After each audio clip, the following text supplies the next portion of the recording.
మరణ మృదంగం మోగిస్తోంది. నానాటికి పెరుగుతున్న కిడ్నీ వ్యాధితో కృష్ణా జిల్లా కొండూరు మండలం మంచు పట్టింది.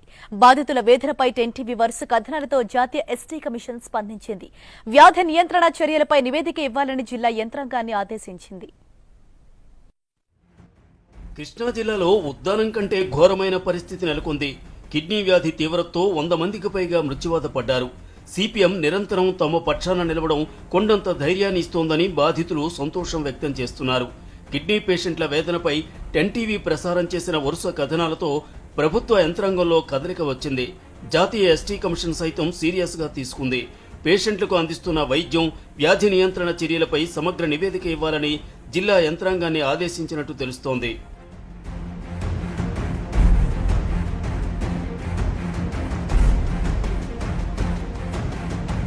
ప్రభుత్వం కిడ్నీ వ్యాధిగ్రస్తులను ఆదుకోవాలంటూ సిపిఎం నేతలు పోరాడుతున్నారు. ముఖ్య కేంద్రాల్లో ప్రభుత్వ డయాలసిస్ సౌకర్యం కల్పించాలని వారు కోరుతున్నారు.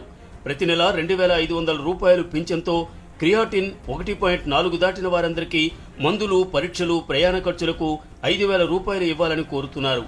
కిడ్నీ వ్యాధితో చనిపోయిన కుటుంబాలకు సీఎం సహాయ నిధి ద్వారా 5 లక్షల రూపాయలతో పాటు ఎకరా సాగు భూమి, ఇల్లు లేని వారికి పక్కా గృహం కేటాయించాలని సిపిఎం డిమాండ్ చేస్తోంది.